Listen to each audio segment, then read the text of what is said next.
Hello everyone, I hope you all are doing good and आपकी studies भी काफ़ी अच्छी चल रही होंगी। सो आज हम अपना केमिस्ट्री का चैप्टर 3 यानी कि metals and non metals start करने वाले हैं। चैप्टर स्टार्ट करने से पहले कुछ हमें चीज़ें पता होनी चाहिए, कुछ टर्म्स हैं जिनके बारे में हमें पता होना चाहिए ताकि हमें आगे जो ये चैप्टर हम पढ़ेंगे तो प्रॉब्लम ना आए। तो इसीलिए मैंने पहले से ही कुछ टर्म्स डिफाइन कर रखे हैं आप लोगों के लिए। चलिए शुरू करते हैं। सबसे पहले मैलिएबिलिटी क्या होता है भाई? मैलिएबिलिटी का मतलब है कोई ऐसा मटेरियल, कोई ऐसा सब्सटेंस जो कि बीट करने पे थिन शीट्स में कन्वर्ट हो जाए, मतलब पतली सी शीट बन जाए किसी भी सब्सटेंस की। जब हम उसको मारेंगे मतलब बीट करेंगे तो उसकी एक पतली सी शीट बन जाती है। अगर उस सब्सटेंस की शीट बन जाती है, अगर वो सब्सटेंस थिन शीट्स में कन्वर्ट हो जाता है तो वो सब्सटेंस होगा मेलिएबल। ठीक है। डक्टिलिटी क्या होता है? डक्टाइल मतलब वायर्स में कन्वर्ट हो जाता है। स्ट्रेच करेंगे हम किसी भी चीज़ को तो वो एक थिन वायर की तरह बन जाएगी। उसको हम बोलेंगे उस सब्सटेंस को कि वो डक्टाइल सब्सटेंस है या फिर उसके पास डक्टिलिटी प्रेजेंट है। ठीक है। फिर आता है हमारा ब्रिटल।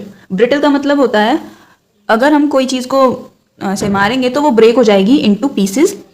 जब हम उसको हैमर से या फिर स्ट्रेच करेंगे तो वो पीसेस में टूट जाएगी। अगर ऐसा सब्सटेंस है तो यानी कि वो एक ब्रिटल सब्सटेंस है। ठीक है। फिर आता है सोनोरस। सोनोरस का मतलब जब हम उसको स्ट्रक करेंगे किसी भी सब्सटेंस से तो वो एक रिंगिंग साउंड प्रोड्यूस करे, तो ऐसा सब्सटेंस बोला जाएगा कि वो सोनोरस सब्सटेंस है। सोनोरस मतलब रिंगिंग साउंड प्रोड्यूस करना। ब्रिटल मतलब पीसेस में ब्रेक डाउन हो जाना हैमरिंग करने पे या स्ट्रेच करने पे। डक्टाइल मतलब वायर फॉर्म कर लेता है और मेलिएबल मतलब थिन शीट में कन्वर्ट हो जाता है। तो ये कुछ हमारे 3-4 पॉइंट्स थे जो कि काफ़ी इंपॉर्टेंट बन जाते हैं, क्योंकि अगर ये जो बेसिक पॉइंट्स हैं अगर ये ही क्लियर नहीं होंगे तो हमें आगे काफ़ी प्रॉब्लम हो सकती है, और अगर यही चीज़ क्लियर है तो आगे थोड़ा सा कंपैरेटिवली ईजी रह जाता है हमारे लिए।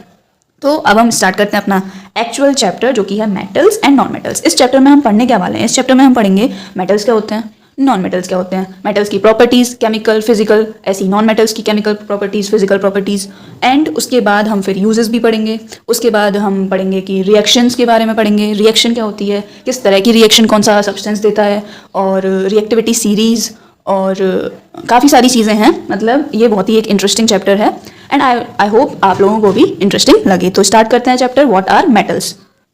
तो भैया मेटल क्या होता है? मेटल ऐसा कोई भी सब्सटेंस जो कि हीट और इलेक्ट्रिसिटी कंडक्ट करे। ठीक है। Conduct heat and electricity.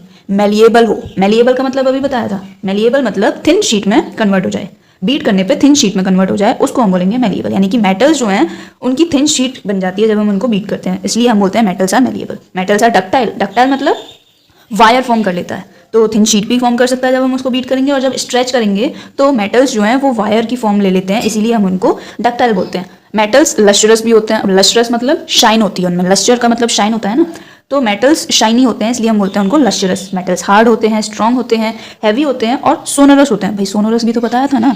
Sonorous का मतलब क्या है? सोनोरस मतलब जब हम उसको स्ट्रक करेंगे किसी भी चीज़ से तो वो एक रिंगिंग साउंड प्रोड्यूस करेगा। तो यानी कि ओवरऑल अगर हम देखें तो सबसे पहले मेटल्स जो हैं वो हीट और इलेक्ट्रिसिटी कंडक्ट करते हैं। मेटल्स जब हम उनको बीट करेंगे तो वो थिन शीट में कन्वर्ट हो जाएंगे, स्ट्रेच करेंगे तो थिन वायर में कन्वर्ट हो जाएंगे, और अगर हम उनको किसी चीज़ से स्ट्रक करेंगे तो वो रिंगिंग साउंड भी प्रोड्यूस करते हैं। वो शाइनी होते हैं यानी कि लस्ट्रस होते हैं, हार्ड, स्ट्रॉन्ग और हैवी होते हैं। And one more thing is there that ये जो मेटल्स होते हैं ये पॉजिटिव आयंस फॉर्म करते हैं। इलेक्ट्रॉन लूज कर देंगे, इलेक्ट्रॉन लूज करेगा कोई सब्सटेंस तो यानी कि वो उसके ऊपर पॉजिटिव चार्ज आ जाता है। पॉजिटिव का मतलब इलेक्ट्रॉन लूज करना और नेगेटिव का मतलब इलेक्ट्रॉन गेन करना। तो जो मेटल्स होते हैं वो पॉजिटिव आयंस फॉर्म करते हैं, इलेक्ट्रॉन लूज करते हैं, इसीलिए हम इनको इलेक्ट्रोपॉजिटिव मेटल्स भी या फिर इलेक्ट्रोपॉजिटिव एलिमेंट्स भी बोलते हैं। ठीक है। हाँ जी, समझ आ गया। अब देखो जैसे हमने मेटल्स पढ़ा ना कि metals malleable, ductile, sonorous, lustrous, hard, strong, heavy. अब भाई नॉन मेटल्स इनके अपोजिट होंगे ऑब्वियसली, वो तो सिंपली भी हमें ऐसे भी दिख सकता है। तो जैसे मेटल्स तो इलेक्ट्रिसिटी कंडक्ट कर रहे थे, non metals heat and electricity conduct नहीं करते। नॉन मेटल्स ना तो मेलिएबल होते ना डक्टाइल होते, यानी कि ना तो वो थिन शीट्स में कन्वर्ट होते बीट करने पे और ना स्ट्रेच करने पे वायर में कन्वर्ट होते। नॉन मेटल्स ब्रिटल होते हैं। अब भाई ब्रिटल क्या है? जब हम उनको अगर बीट करेंगे, जैसे मेटल्स तो थे कि बीट करने पे शीट में कन्वर्ट हो गए, लेकिन अगर हम नॉन मेटल्स को बीट करेंगे तो वो टूट जाएंगे। ठीक है। ब्रेक हो जाएंगे पीसेज में, इसीलिए मेटल्स आर ब्रिटल। मेटल्स के पास कोई शाइन नहीं होती तो इसीलिए नॉन मेटल्स के पास कोई शाइन नहीं होती, सो इसीलिए नॉन मेटल्स लस्ट्रस होते हैं। नॉन मेटल्स जनरली सॉफ्ट होते हैं, स्ट्रॉन्ग नहीं होते, लाइट सब्सटेंसेस होते हैं, जैसे कि मेटल्स थे हैवी, ये हैं लाइट सब्सटेंस, और सोनर्स भी नहीं होते यानी कि रिंगिंग साउंड भी प्रोड्यूस नहीं करते। एग्जाम्पल क्या है? Carbon, sulphur, silicon, hydrogen, oxygen, nitrogen. ये भाई मैंने जो ब्रैकेट में लिखा है, कार्बन के आगे C, सल्फर के आगे S, सिलिकॉन के आगे Si, ये क्या है? ये इनके केमिकल फॉर्मूले एक तरह से हम बोल सकते हैं, केमिकल नेम्स हैं जो हम केमिस्ट्री में पूरा नाम तो लिखेंगे नहीं, किसी भी मेटल नॉन मेटल किसी भी चीज़ का पूरा नाम नहीं लिखते, हम उनको कुछ साइंस से डिनोट करते हैं, और वो जो साइन होते हैं वो ये हैं, जैसे ब्रैकेट में जो चीज़ें लिखी हुई हैं इनसे हम इस किसी भी कंपाउंड को, जैसे कार्बन को हम सी से डिनोट करते हैं, सल्फर को एस से डिनोट करते हैं, ऑक्सीजन को ओ से, हाइड्रोजन को एच से, सिलिकॉन को एस आई से, ये इनके मतलब डिनोट करने के साइन है, ठीक है। और जैसे मेटल्स इलेक्ट्रॉन लूज करके पॉजिटिव आयन फॉर्म कर रहे थे, तो नॉन मेटल्स क्या करेंगे, इलेक्ट्रॉन गेन करेंगे और नेगेटिव आयन फॉर्म करेंगे, इसीलिए इनको हम बोलते हैं इलेक्ट्रोनेगेटिव एलिमेंट्स। जैसे हम मेटल्स को कह रहे थे इलेक्ट्रो पॉजिटिव एलिमेंट्स, इनको बोलेंगे इलेक्ट्रोनेगेटिव एलिमेंट्स, क्योंकि ये नेगेटिव आयन फॉर्म कर रहे हैं, ठीक है। अब आती है बात केमिकल प्रॉपर्टीज की। ये तो हो गया सारे फिजिकल प्रॉपर्टीज जो हमें मतलब दिखते हैं अपनी आंखों से। केमिकल प्रॉपर्टीज मतलब रिएक्शन वगैरह आ जाती हैं इसमें। तो केमिकल प्रॉपर्टीज सबसे पहले हम मेटल्स की देखते हैं, ठीक है। मेटल्स की सबसे पहली केमिकल प्रॉपर्टी क्या है कि मेटल्स ऑक्सीजन के साथ रिएक्ट करते हैं, मेटल ऑक्साइड फॉर्म करते हैं। मेटल ऑक्साइड बेसिक ऑक्साइड्स होती हैं, ठीक है। जैसे एग्जांपल के लिए हमने मेटल ले लिया सोडियम, ऑक्सीजन का तो फॉर्मूला O2, तो Na, सोडियम यानी कि Na, ऑक्सीजन यानी कि O2, तो Na और O2 का रिएक्शन करेंगे। रिएक्शन होता क्या है भाई, पहले तो ये देखो।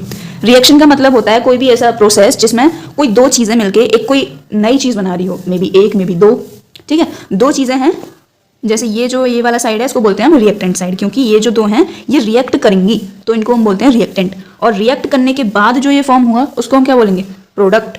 तो रिएक्शन एक ऐसा प्रोसेस है जिसमें रिएक्टेंट्स जो हैं, रिएक्टेंट्स मिलके एक प्रोडक्ट का फॉर्मेशन करते हैं, या फिर सिंपली हम बात करें तो दो चीजें मिलके कोई एक नई चीज फॉर्म कर रही हैं। दो चीजें हैं रिएक्टेंट, और जो नई चीज फॉर्म हो रही है मे बी एक हो सकती है, दो हो सकती हैं, वो होता है प्रोडक्ट, ठीक है। तो इस वाले रिएक्शन में क्या है, सोडियम है हमारे पास Na, सोडियम है मेटल, और ऑक्सीजन, तो मेटल प्लस ऑक्सीजन क्या बताया अभी, मेटल ऑक्साइड फॉर्म करता है। तो sodium plus oxygen sodium oxide form करेगा, जो कि बेसिक ऑक्साइड्स होती हैं। सारी मेटल ऑक्साइड्स बेसिक होती हैं। काफ़ी सारे मेटल ऑक्साइड्स ऐसे भी होते हैं जो कि इनसॉल्युबल होते हैं, लेकिन काफ़ी सारे मेटल ऑक्साइड्स सॉल्युबल भी होते हैं, और वो वाटर में डिसॉल्व होने के बाद एल्कली फॉर्म करते हैं, ठीक है। जैसे सोडियम ऑक्साइड फॉर्म हुआ है, अब ये जो सोडियम ऑक्साइड है वाटर के साथ रिएक्ट करेगा, वाटर में डिसॉल्व हो जाएगा और बनाएगा सोडियम हाइड्रोक्साइड, जो कि एक एल्कली है, यानी कि जो एक बेस होता है। सोडियम हाइड्रोक्साइड एक बेस होता है, पिछले चैप्टर में पढ़ा था हमने, ठीक है। तो सोडियम ऑक्साइड जो है, मेटल ऑक्साइड, ये वाटर में डिसॉल्व होकर सोडियम हाइड्रोक्साइड फॉर्म करती है, जो कि बेसिक इन नेचर होता है, ठीक है। Now comes reaction of metal with water.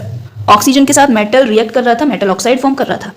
Metal water के साथ रिएक्ट करेगा तो मेटल हाइड्रोक्साइड और हाइड्रोजन गैस रिलीज होगी, साथ में हीट भी हो सकती है। जैसे एग्जांपल के लिए देखते हैं पोटेशियम, Na होता है सोडियम, K होता है पोटेशियम। अभी हम थोड़ी देर बाद सारे कंपाउंड्स के ये साइन देखेंगे, ठीक है। अभी के लिए देख लो कि ये है पोटेशियम, K यानी कि पोटेशियम। पोटेशियम वाटर के साथ रिएक्ट कर रहा है, पोटेशियम हाइड्रोक्साइड फॉर्म कर रहा है, मेटल हाइड्रोक्साइड फॉर्म हुई, potassium hydroxide plus hydrogen plus heat, ठीक है। अब there is something to note, that is on the basis of vigour of their reaction, मतलब किस तरह से रिएक्शन हो रही है, उस मतलब किस स्पीड में बोल सकते हैं रिएक्शन हो रही है, उसके बेसिस पे ये जो कंपाउंड्स हैं इनकी रिएक्टिविटी हम बता सकते हैं कि सबसे हाईली रिएक्टिव मैग्नीशियम, उससे कम एल्यूमिनियम, उससे कम जिंक और उससे कम आयरन, Fe यानी कि आयरन। तो MgAlZnFe ये है इनकी reactivity on the basis of vigour of their reaction. अब जैसे लिड, कॉपर, सिल्वर, गोल्ड, ये सारे जो मेटल्स होते हैं वो वाटर के साथ रिएक्ट नहीं करते टू फॉर्म और even steam to form hydrogen, ठीक है। तो ये जो लेड, कॉपर, सिल्वर, गोल्ड ये मेटल्स हैं, ये वाटर के साथ रिएक्ट नहीं करते। Now comes reaction of metals with dilute acid. तो मेटल डाइल्यूट एसिड के साथ रिएक्ट करता है to form metal salt plus hydrogen. Example दीजिए, एग्जाम्पल सोडियम मेटल है, डाइल्यूट एसिड हमने ले लिया हाइड्रोक्लोरिक एसिड HCl, ठीक है। तो सोडियम और HCl का रिएक्शन होगा, बनेगा सोडियम क्लोराइड। सोडियम क्लोराइड क्या है, सॉल्ट, पिछले चैप्टर में पढ़ा था, कॉमन सॉल्ट सोडियम क्लोराइड, ठीक है। तो sodium plus hydrochloric acid gives sodium chloride plus hydrogen. ये हो गया reaction with dilute acid. Now comes the reactivity series. अब भाई ये रिएक्टिविटी सीरीज क्या होती है, रिएक्टिविटी सीरीज मतलब कौन सा कंपाउंड ज्यादा रिएक्टिव है, कौन सा कंपाउंड लीस्ट रिएक्टिव है। चलो देखते हैं रिएक्टिविटी सीरीज। ऊपर वाले जो कंपाउंड्स होते हैं, जो मेटल्स होते हैं, वो होते हैं मोस्ट रिएक्टिव मेटल, और जैसे जैसे हम नीचे जाएंगे तो उनकी केमिकल रिएक्टिविटी डिक्रीज होती जाएगी। जैसे सबसे ज्यादा रिएक्टिव मेटल होता है potassium, then sodium, calcium, magnesium, aluminium, zinc, iron, ऐसे नीचे नीचे जाएंगे तो इनकी केमिकल रिएक्टिविटी डिक्रीज होती जाएगी। ये हमें याद इसीलिए रखना चाहिए ताकि हमें पता चले कि कौन सा मेटल ज़्यादा रिएक्टिव है, कौन सा मेटल उससे कम रिएक्टिव है, ठीक है। तो हाईली रिएक्टिव में आता है सोडियम पोटेशियम, सोडियम पोटेशियम उल्टा कर दिया, पोटेशियम सबसे ऊपर होता है, सोडियम उससे नीचे होता है, फिर आता है calcium, magnesium, aluminium, zinc, iron, और ये है बीच में क्या है हाइड्रोजन, H यानी कि हाइड्रोजन। हाइड्रोजन से लीस्ट रिएक्टिव ये मेटल्स होते हैं, कौन कौन से, Cu, copper, mercury, silver, gold और प्लेटिनम, ठीक है। Copper, mercury, silver, gold, platinum ये जो है हाइड्रोजन से कम रिएक्टिव है। और बाकी के जो sodium, potassium, calcium, magnesium, aluminium, zinc, cobalt वगैरह जितने भी हैं, ये आते हैं हमारे हाइड्रोजन से ज़्यादा रिएक्टिव मेटल्स। ठीक है, now comes the reaction of metals with salt solution. तो एक मेटल है और एक मेटल का सॉल्ट सोल्यूशन है। तो अगर जो मेटल ए है, ठीक है, ये मान लिया हमने मेटल ए, अगर मेटल ए मेटल बी से ज़्यादा रिएक्टिव हुआ तो क्या होगा? मेटल ए अलग है और दूसरा है सॉल्ट सोल्यूशन, मेटल बी का सॉल्ट सोल्यूशन। तो अगर मेटल ए ज़्यादा रिएक्टिव हुआ, यानी कि रिएक्टिविटी सीरीज में अगर मेटल ए ऊपर हुआ और मेटल बी नीचे हुआ, तो क्या होगा भाई? तो होगा मेटल बी को वो रिप्लेस कर देगा। कैसे करेगा? सॉल्ट सोल्यूशन बन जाएगा मेटल ए का और मेटल बी अलग हो जाएगा। That's simple. अगर मेटल बी ज़्यादा रिएक्टिव है, सॉल्ट सोल्यूशन है मेटल बी का और मेटल ए, तो कोई रिएक्शन नहीं होगी क्योंकि कुछ होगा ही नहीं भाई। और अगर मेटल ए मतलब जो मेटल अलग है और जो सॉल्ट सोल्यूशन में जो मेटल प्रेजेंट है उससे वो दूसरा वाला मेटल ज़्यादा रिएक्टिव हुआ, तो यानी कि उस वाले मेटल का सॉल्ट सोल्यूशन बन जाएगा और ये वाला मेटल अलग हो जाएगा। ठीक है, अब बात करते हैं हम reaction of metal with chlorine. Chlorine के साथ रिएक्ट करके क्लोराइड बनाते हैं मेटल, जैसे कि सोडियम क्लोरीन के साथ रिएक्ट करके सोडियम क्लोराइड बनाता है, कॉमन सॉल्ट। और कैल्शियम क्लोरीन के साथ रिएक्ट करके कैल्शियम क्लोराइड बनाता है, मैग्नीशियम क्लोराइड बनाएगा। That's so simple. हमने अब देख लिया क्लोरीन का, अब हम देखते हैं हाइड्रोजन। तो हाइड्रोजन के साथ रिएक्ट करके क्या बनाएगा? हाइड्राइड। जैसे सोडियम हाइड्रोजन के साथ रिएक्ट करेगा तो सोडियम हाइड्राइड, कैल्शियम हाइड्रोजन के साथ रिएक्ट करेगा तो calcium hydride. That's so simple. Now comes the chemical properties of non metals. Non metal की पहली केमिकल प्रॉपर्टी, जैसे कि हमने मेटल्स में पढ़ा था कि ऑक्सीजन के साथ कैसे रिएक्ट करेगा, तो ऑक्सीजन के साथ रिएक्ट करके एसिडिक ऑक्साइड फॉर्म करते हैं नॉन मेटल्स।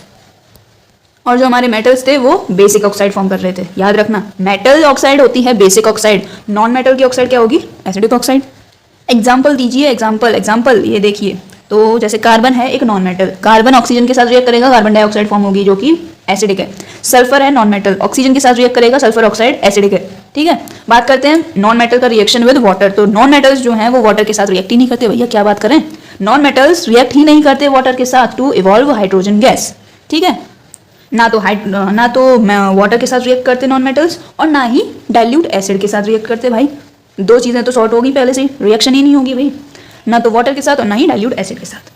चौथी बात आती है नॉन मेटल्स सॉल्ट सोल्यूशन। अब जैसे हमने मेटल में देखा था, more reactive metal displaces the least reactive metal from its salt solution, वैसा ही वैसा हम नॉन मेटल्स के लिए भी बोल सकते हैं कि more reactive non metal displaces less reactive non metal from its salt solution. Example लीजिए एग्जाम्पल है जैसे sodium bromide NaBr plus calcium. तो कैल्शियम एक नॉन मेटल है,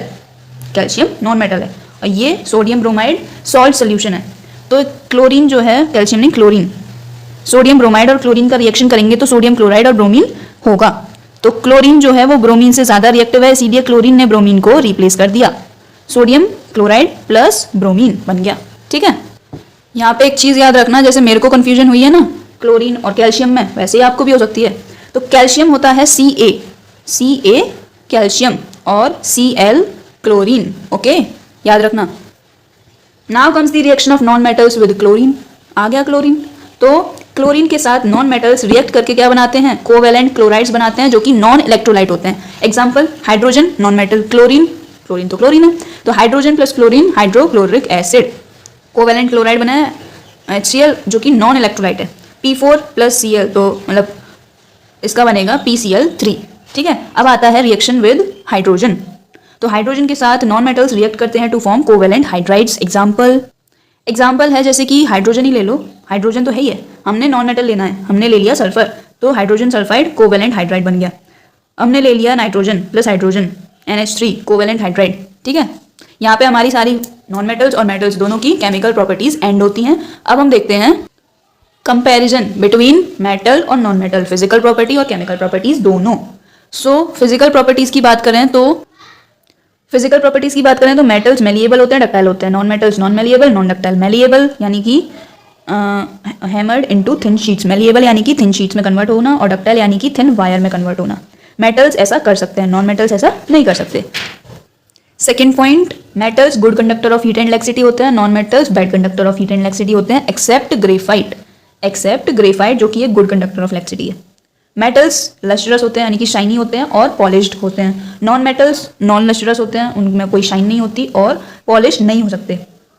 मेटल्स जो हैं सॉलिड होते हैं रूम टेम्परेचर पे, एक्सेप्ट मरकरी। मरकरी एक मेटल है लेकिन वो लिक्विड होता है, रूम टेम्परेचर पे mercury is liquid but it is a metal, so it is an exception.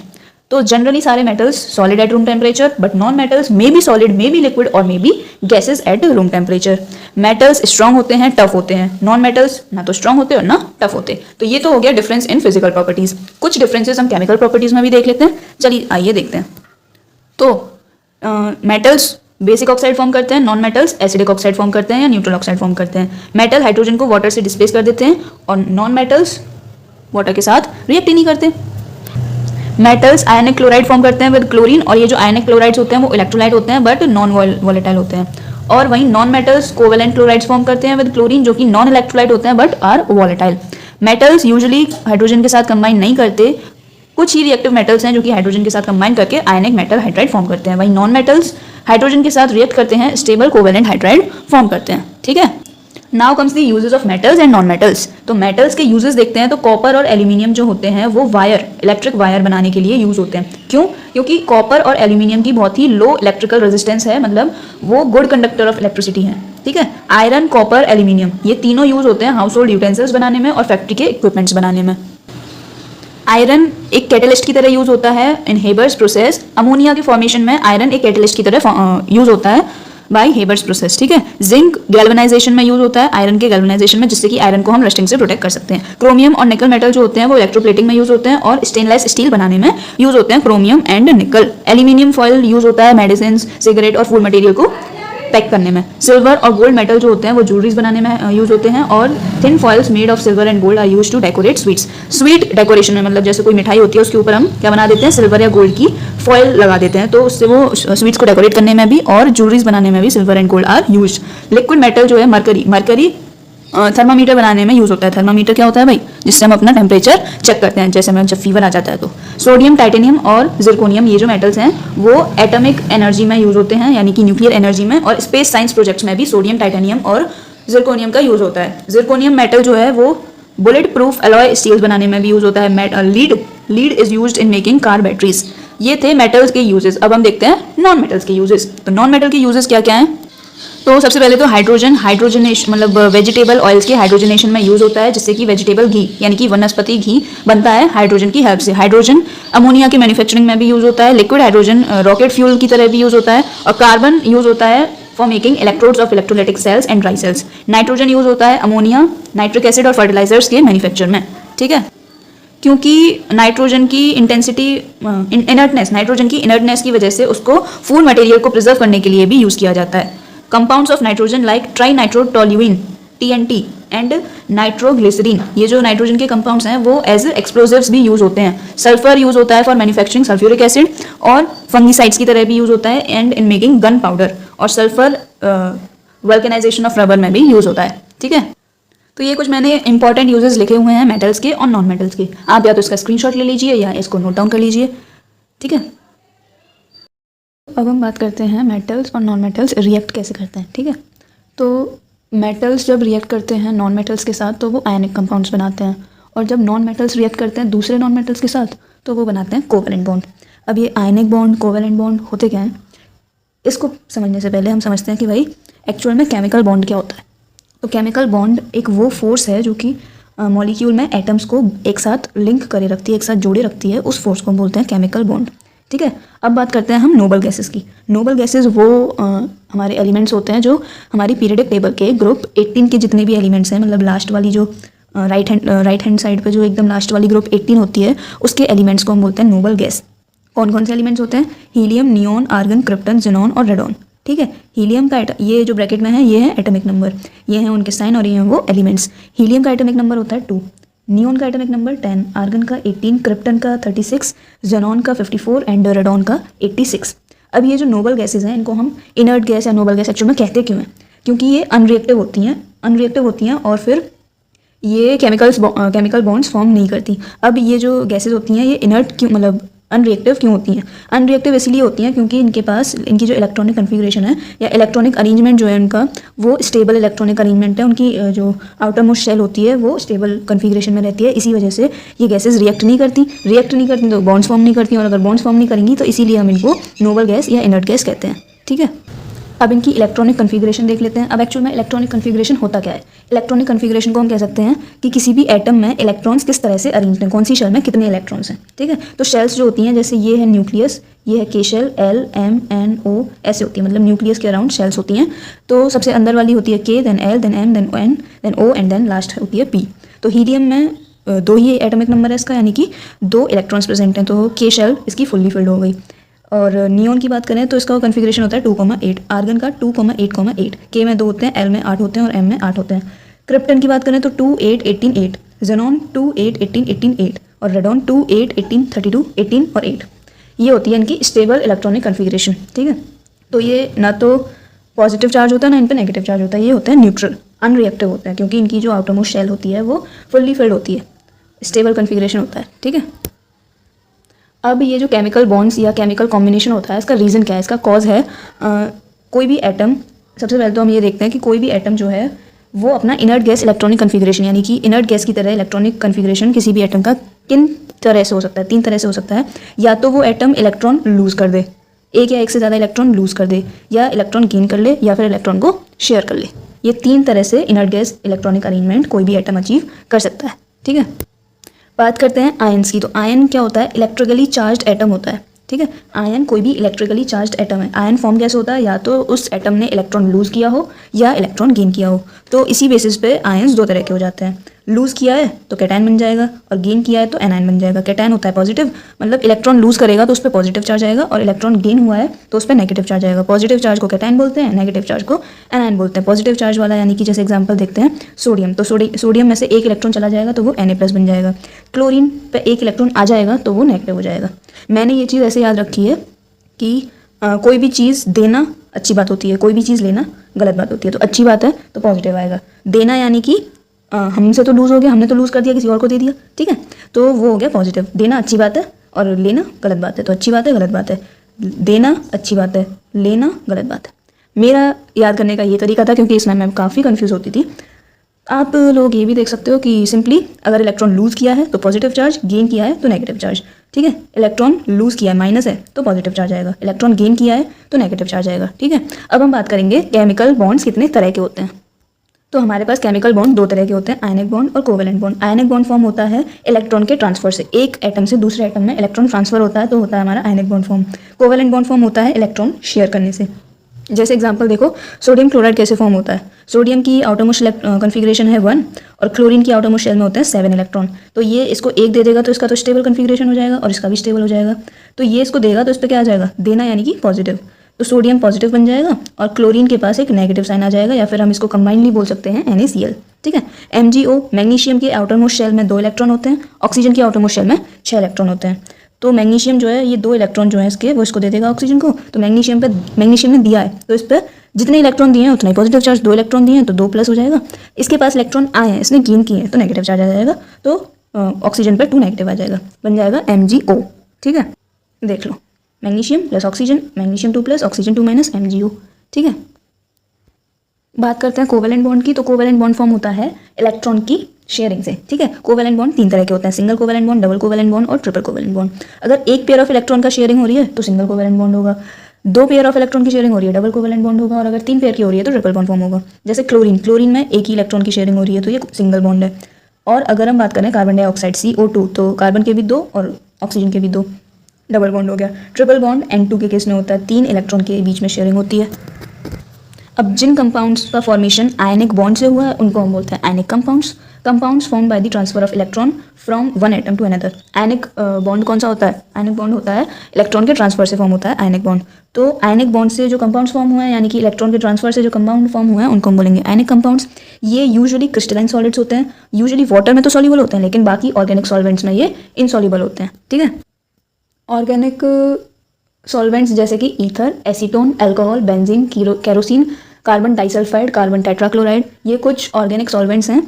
Ionic compounds in organic solvents में तो इनसॉल्युबल होता है, लेकिन वाटर में सॉल्युबल होते हैं। आयनिक कंपाउंड्स इलेक्ट्रिसिटी कंडक्ट करते हैं जब उनको हम वाटर में डिसॉल्व करते हैं, या फिर जब वो अपनी मेल्टेड फॉर्म या मेल्टेड स्टेट में होते हैं तब वो इलेक्ट्रिसिटी कंडक्ट करते हैं। आयनिक कंपाउंड्स का जो एक्वस सोल्यूशन होता है वो इलेक्ट्रिसिटी कंडक्ट क्यों करता है, मतलब वाटर में डिसॉल्व होकर या इलेक्ट्रिसिटी कंडक्ट क्यों करते हैं? क्योंकि कई सारे फ्री आयंस प्रेजेंट होते हैं इन दी सॉल्यूशन जो कि इलेक्ट्रिक करंट को कंडक्ट कर सकते हैं। ठीक है, now comes covalent compounds. Covalent compounds वो होते हैं जो कोवेलेंट बॉन्ड से फॉर्म होते हैं, यानी कि इलेक्ट्रॉन पेयर की शेयरिंग से। तो ये यूजुअली लिक्विड या गैस होते हैं, इनकी यूजुअली मेल्टिंग पॉइंट और बॉइलिंग पॉइंट कम होता है, और वाटर में तो इनसॉल्युबल होते हैं, मतलब आयनिक का उल्टा है, आयनिक वाटर में सॉल्युबल थे और ऑर्गेनिक सॉल्वेंट में इनसॉल्युबल थे। कोवेलेंट कंपाउंड्स वाटर में इनसॉल्युबल होते हैं और ऑर्गेनिक सॉल्वेंट्स में सॉल्युबल होते हैं। इलेक्ट्रिसिटी कंडक्ट नहीं करते। ये इलेक्ट्रिसिटी कंडक्ट करते थे एक्वस फॉर्म में, क्योंकि इनके पास काफ़ी सारे फ्री आयंस प्रेजेंट होते हैं सोल्यूशन में, जो कि इलेक्ट्रिक करंट को कंडक्ट कर सकते हैं। बट कोवेलेंट कंपाउंड्स में ऐसा नहीं होता, वो इलेक्ट्रिसिटी कंडक्ट नहीं करते। ठीक है, अब हमारे चैप्टर का एक छोटा सा पोर्शन है जो काफ़ी इंपॉर्टेंट भी हो जाता है किसी किसी पॉइंट ऑफ टाइम पे, तो चलो पढ़ लेते हैं इसको भी। Occurrence of metal. Earth crust is the major source of metal. Earth की जो क्रस्ट है वो मेटल की मेजर सोर्स है। सी वाटर के पास सॉल्ट प्रेजेंट होता है, सॉल्ट ऑफ मेटल्स जैसे कि sodium chloride, magnesium chloride sea water में प्रेजेंट होता है, हमें पता है। Most of the metals are quite reactive and hence they do not occur as free element in nature. जो हाईली रिएक्टिव मेटल्स होते हैं, इससे क्या पता चल रहा है? इससे पता चल रहा है कि जो हाईली रिएक्टिव मेटल्स होते हैं, कौन कौन से रिएक्टिविटी सीरीज में सबसे ऊपर कौन कौन से थे? सोडियम, पोटेशियम, कैल्शियम, मैग्नीशियम वगैरह जितने भी थे वो हाईली रिएक्टिव थे, तो वो नेचर में फ्री स्टेट में प्रेजेंट नहीं होते हैं। तो मोस्ट ऑफ द मेटल्स किस फॉर्म में? कंपाउंड की फॉर्म में हमें मिलते हैं, जिस उस स्टेट को हम बोलते हैं कंबाइंड स्टेट। कंपाउंड्स की फॉर्म में मिलते हैं काफ़ी सारे मेटल्स, क्योंकि वो हाईली रिएक्टिव होते हैं, और इस स्टेट को हम बोलते हैं कंबाइंड स्टेट। ठीक है, only a few less reactive metals are found in the free state as metal. जो लीस रिएक्टिव मेटल होते हैं जैसे कॉपर, सिल्वर, गोल्ड, प्लेटिनम, ये फ्री स्टेट में मिलते हैं और बाकी के कंबाइंड स्टेट में मिलते हैं, क्योंकि इनकी केमिकल रिएक्टिविटी काफ़ी कम होती है और बाकी के मेटल्स की केमिकल रिएक्टिविटी बहुत ज़्यादा होती है, इसीलिए वो फ्री स्टेट में नहीं मिलते, वो कंबाइंड स्टेट में मिलते हैं। Copper and silver metal occur in free state as well as in combined state. ठीक है, कॉपर और सिल्वर ये दो ऐसे मेटल्स हैं जो कंबाइंड स्टेट में भी मिल सकते हैं, मतलब कंपाउंड्स की फॉर्म में, और नेटिव स्टेट यानी कि फ्री स्टेट में भी मिल सकते हैं हमारी नेचर में, हमारे अर्थ क्रस्ट में। हाँ जी, मिनरल्स एंड ओर्स की बात करते हैं तो natural material in which the metal और their compounds are found in earth are called minerals. Minerals क्या होते हैं? ये है मिनरल्स की डेफिनेशन। मिनरल्स वो नेचुरल मटेरियल हैं जिनमें मेटल्स अपने कंपाउंड फॉर्म में, मेटल्स या उनके कंपाउंड्स हमारी अर्थ में जिस नेचुरल मटेरियल में प्रेजेंट होते हैं उन चीज़ों को हम बोलते हैं मिनरल्स। कुछ मिनरल्स में काफ़ी ज़्यादा परसेंटेज ऑफ मेटल प्रेजेंट होता है, बाकी के मिनरल्स में only a small percentage of metal present होता है। सम मिनरल्स में not contain any objectionable impurities where as other में contain objectionable impurities which hamper the extraction of metals. कुछ मिनरल्स में कोई भी इम्प्योरिटी प्रेजेंट नहीं होती, बट कुछ ऐसे मिनरल्स होते हैं जिनमें काफ़ी सारी इम्प्योरिटीज़ प्रेजेंट होती हैं, जिससे कि मेटल को एक्सट्रैक्ट करना काफ़ी डिफिकल्ट हो जाता है। तो सारे मिनरल्स को हम can not be use to extract metals. हम सारे के सारे मिनरल्स को यूज़ नहीं कर सकते टू एक्सट्रैक्ट मेटल्स। ऐसे मिनरल्स जिनको हम मतलब ऐसे मिनरल्स जिनसे हम मेटल एक्सट्रैक्ट कर सकते हैं कन्वीनियंटली एंड प्रॉफिटेबली, उनको हम बोलते हैं ओर। सारे मिनरल्स ओर नहीं होते, क्योंकि मिनरल्स तो बहुत सारे होते हैं, कुछ में इंप्योरिटीज़ प्रेजेंट होती हैं, कुछ में नहीं होती। जिनमें इंप्योरिटीज़ प्रेजेंट हैं उनमें क्या होता है कि मेटल को एक्सट्रैक्ट करना डिफिकल्ट हो जाता है, और जिनमें इंप्योरिटीज़ प्रेजेंट नहीं होती उनसे मेटल्स को हम आसानी से एक्सट्रैक्ट कर सकते हैं, और उन बिना इंप्योरिटीज़ वाले मिनरल्स को हम बोलेंगे ओर। ठीक है, जिनसे हमने मेटल एक्सट्रैक्ट कर लिया है profitably and conveniently. All the ores are minerals but all the minerals are not ores. सारे ओर मिनरल्स होते हैं, ठीक है, लेकिन सारे मिनरल्स ओर नहीं होते, क्योंकि मिनरल्स दो तरह के होते हैं अगर देखें तो। कुछ में इंप्योरिटीज़ प्रेजेंट हैं, कुछ में नहीं है। जिनमें नहीं है उनको हम बोलेंगे ओर, क्योंकि उनसे हमने मेटल को एक्सट्रैक्ट कर लिया। ठीक है, कुछ कॉमन ओर्स दे रखे हैं, जैसे कि हमारा जो सोडियम मेटल है ये इधर साइड दे रखे हैं मेटल, इधर साइड दे रखे हैं ओर का नाम, और इसमें नेम ऑफ कंपाउंड इन ओर, और ये है ओर का फॉर्मूला। जैसे मेटल जो है हमारा सोडियम मेटल जो है वो हमें रॉक सॉल्ट से मिलता है, किस फॉर्म में? सोडियम क्लोराइड की फॉर्म में। एल्यूमिनियम हमें बॉक्साइट ओर में मिलता है, किस फॉर्म में? एल्यूमिनियम ऑक्साइड की फॉर्म में। मैंगनीज जो है वो हमें पायरुलोसाइट में मिलता है, मैग्नीशियम डाइऑक्साइड की फॉर्म में। और जो जिंक है वो कैलामाइन ओर में मिलता है in the form of zinc carbonate, and zinc blende में भी मिलता है in the form of zinc sulphide. ठीक है, तो जहाँ तक मैंने अभी पढ़ाया है उसको एक बार दोबारा से गो थ्रू करना, नोट्स को पढ़ना, और अगर समझ ना आए तो वीडियो को दोबारा से देखना, और अगर फिर भी समझ ना आए तो comment section is always for you, you may ask what ever you wish. पढ़ाई करते रहिए, ऑल द वेरी बेस्ट।